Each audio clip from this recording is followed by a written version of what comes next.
Chapter 20. There were two puppies in front of Xianxia. One of them was nestled next to Huang, while the other just ran over and barked twice. Then it began to bite Huang's ear, but it didn't seem to be using much force. Otherwise it wouldn't be so leisurely. Looking at the three of them, it was obvious that they had known each other for more than a day. Xianxia thought about it. The arrival of these two unfamiliar puppies should have happened during the 2 days he was away. Xianxia jumped onto a tree next to him and lay down. The owner of these two puppies should be nearby. He was going to find out who in the East family compound was raising them. Half an hour later, a few old men walked over slowly. Two of them were holding dog leashes in their hands. Listening to their conversation, Xianxia finally figured out why these two puppies appeared. One of the two old men was surnamed Li, and the other was surnamed Yan. The former was also a retired professor from the Academy of Biological Sciences. He studied plants and often wandered around Old Man Lan's small garden, so Xianxia was quite familiar with him. Old Man Li lived on the first floor of the building where Huang and the others lived. Sometimes Huang couldn't enter the building, so he went directly to his house. As for the one surnamed Yan, Xianxia had seen him a few times in the East family compound, but he wasn't familiar with him. He wasn't from the Academy of Biological Sciences. In the past few days, there had been a few burglaries in the East family compound. The two old men had the idea of raising a dog. Old Man Li's building didn't have any burglaries, but after all, they lived on the first floor. The old man was a little worried, so he called his son, who lived on the other side of the city, and asked him to get a large dog. He didn't have any other requirements as long as it was big enough. It had to be majestic. He didn't want it to be small like a chihuahua. It didn't look reliable. Old Man Li's son received his father's call and thought hard for a whole night. He contacted some friends to give him ideas. Large dogs were strictly regulated in Chuhua now. It was more troublesome to register them, but since the old man had asked, he had to get one. He was worried about keeping a large fierce dog at his parents' house. It would be very dangerous. Besides, the family members of the staff would be there. It would be bad if anyone got bitten. After thinking about it, he finally decided to buy a Saint Bernard from a friend. It was big enough and had a relatively gentle temperament. It didn't bark much, but it was a little troublesome because it liked to drool. Old Man Li did not know much about animals. Anyway, it was fine as long as he was sure that it was a big dog. After seeing it, he decided on the spot. This dog is not bad. Let's call it Xiaohua. Xianxia imagined the figure of an adult Saint Bernard with an awkward face, and then thought of the name Little Blossom. What af** King Trap. As for Old Man Yan, someone's house in the building he lived in had been burglarized. Old Man Yan lived on the second floor, so nothing was stolen. However, he was still worried, so he called his daughter, who was abroad, to seek her advice. Old Man Yan's standards were different from Old Man Li's. He told his daughter, "It doesn't matter how big a dog is as long as it bites." Of course, this bites did not mean that it would bite the people in the courtyard. Instead, it meant that if there was a burglar in the house or some dangerous people on the road, it would have the ability to protect its owner from theft. It was not like some dogs that looked majestic, but did not even bark when a burglar entered the house. In the end, Old Man Yan's daughter asked her friend to get her a bulldog, which was the one that Xianxia saw. It was a little deformed. Its fur was white except for a black circle around one eye, as if it had been punched. Its small triangular eyes and its face made Xianxia feel that it was a little cheap. Old Man Yan named the little bulldog Zhuang Zhuang. He heard that bulldogs were fierce to other animals, so Old Man Yan deliberately let the little guy familiarize himself with the surrounding animals when it was young. Even if it became fierce in the future, it would not be fierce to the internal members of the courtyard. Xianxia looked at the bulldog. Seemed to like biting cat ears like the noisy parrot, and it was a little too active. Kept tossing and turning. Xianxia guessed that it would not be a well-behaved animal in the future. In contrast, although it was still a puppy, it was much bigger than Huang and Zhuang Zhuang. It was much quieter. After a few whimpers, it fell asleep while being licked by dumbass Huang. The three of them were getting along well now, but he did not know how the two puppies would be when they grew up. In any case, Xianxia felt that the peace of the East family courtyard was going to be gone forever. At noon, Xianxia went back to the Jiao family to eat something. Exin brought back a meal. When Xianxia ate it, it was a little cold, so he had to make do. After dinner, Exin lay on the sofa to catch up on sleep. When she woke up, she had to continue writing her thesis. Xing Tan was bored in the afternoon, so he went out again.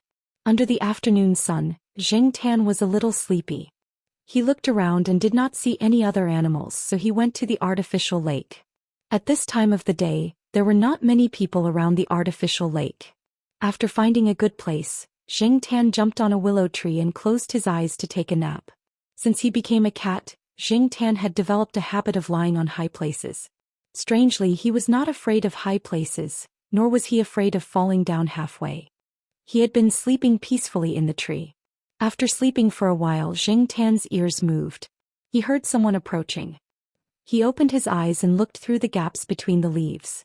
A young woman came over with a book in her arms, sat down on a wooden chair not far from Xing Tan and started reading. Xing Tan felt that the woman was familiar.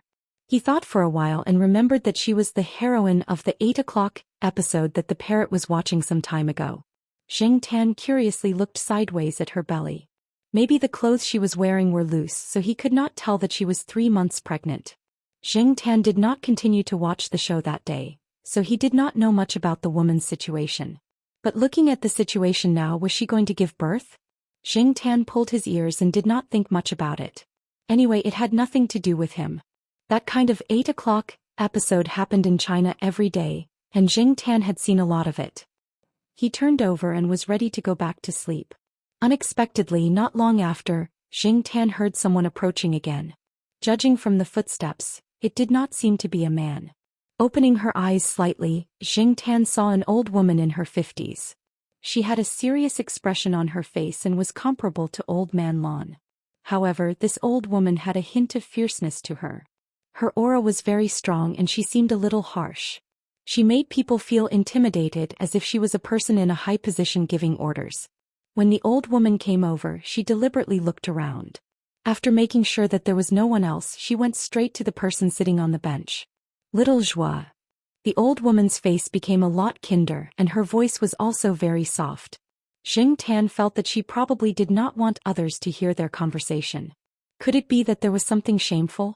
Xing Tan perked up his ears. Teacher Yi. It's okay. Sit down, don't get up. The old woman also sat on the wooden bench, but the two of them did not talk much. Inexplicably, Xing Tan felt that the atmosphere was a little heavy. After waiting for 2 minutes, the old woman sighed and said, "You've really decided?" "Yes, I've decided. That's Project A." When the old woman said the 3 words, Project A, her voice was very low. Xing Tan could barely hear it because of his good hearing. If it were anyone else, they would not be able to hear their conversation. Teacher Yi, I've really decided. The two of them chatted for a while. Xing Tan originally wanted to find out what this so-called Project A was, but the two of them did not mention this word at all. The things they talked about were too specialized and Xing Tan did not understand them. It was all about physics and it made him dizzy. The hanging willow branches just happened to block Xing Tan's view.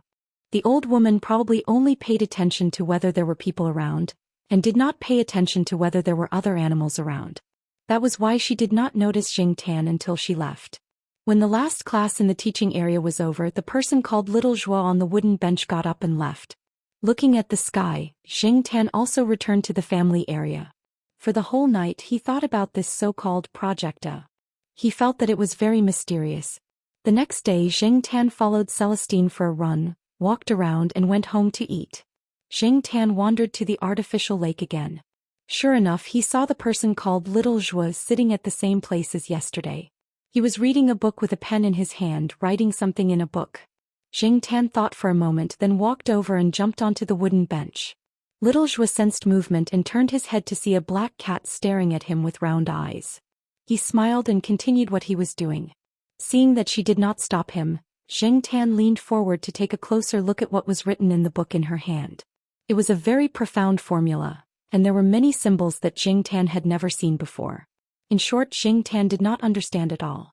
As for the book under the book, it was all in English. There were a lot of professional words and phrases. Xing Tan thought that he could speak a little English, but he was completely at a loss when faced with this. How frustrating. Xing Tan could not understand it, but he did not leave immediately. He was really curious about this so-called Project A. He thought that he should have a chance to understand it while he waited here, right? Therefore Xing Tan lay on the wooden bench for the whole afternoon. The old woman came by halfway. When she saw Jing Tan, she flipped through the pet tag hanging on Jing Tan's neck and did not say anything else. For the next few days, Jing Tan ran in the morning and slept on the bench by the artificial lake in the afternoon. The old woman came by every day to check on him. She only stayed for a few minutes and left after saying a few words. Sometimes she would not disturb little Zhou when he was calculating. She would just stand there for a while before leaving. This day, early in the morning, Jing Tan did not walk outside after finishing his run. He went straight back to the Zhao family. He did not do anything for the rest of the day. He just squatted on the sofa and waited. Because today was Wednesday, a week had passed. The Zhao family came back today. Xian had an experiment in the hospital today, so she would not be back at noon. Jing Tan ate snacks to solve his lunch. Looking at the clock on the wall, Jing Tan felt that time was passing so slowly. It was not until 3 p.m. that Jing Tan heard the Zhao Yuan downstairs. He rushed down from the sofa and ran to the balcony to look downstairs. The Zhao Ma Gu Yuzi and the Zhao Yuan were each holding a bag. When they saw Jing Tan peeking out from the balcony railing, the three of them laughed. After they entered the building, Jing Tan opened the door and waited for them. The three of them looked a little tired and sad when they got home. However, the two children still looked relaxed when they got home. After taking a shower, the Zhao Yuan and Gu Yuzi went back to their rooms to catch up on sleep. Children got tired easily. They did not sleep well at home for the past few days. They were not used to being outside. The Zhao Ma was rolling the dumpling wrappers. She would wake the two children up after dinner. Jing Tan was lying on the sofa and watching TV. He was in a good mood. Project A, Wuxia, and Niu Zhuangzhuang were all temporarily forgotten. The Zhao family was back, which meant that he did not have to eat half-cold cafeteria food or eat tiresome snacks for lunch and dinner. Everything was good again. The Zhao Pa came back around 5 p.m. After he got back to school, he went to the hospital to do something. Xian needed the equipment from the Physics Institute for her experiment. As a supervisor, he had to show up to borrow the expensive equipment. Therefore, he went to the Physics Institute. The Zhao Pa came back with a puzzled look on his face. When he saw Jing Tan on the sofa, he asked, "Black charcoal, did you do something again?" The Zhao Ma, who was tasting the soup with a spoon, was unhappy when she heard this. Black charcoal is so obedient and sensible. What could he have done to make you like this? Scientific researchers should speak with facts. Don't be so suspicious. I just went to the Physics Institute to borrow the equipment and bumped into Lord Xing again. Lord Xing actually smiled at me. The Zhao Pa said with a puzzled look. Sneer? The Zhao Ma asked. She could not be blamed for thinking this way. Every time the Zhao Pa went to the Physics Institute to borrow the equipment and bumped into Lord Xing would frown at him as if he owed him 1,000,000 yuan. It was a normal smile. A normal smile on Lord Zheng's face was very abnormal. The Zhao Ma's heart skipped a beat. She walked out of the kitchen with a spoon and looked at Jing Tan, who was lying on the sofa innocently. Black charcoal, what did you do again?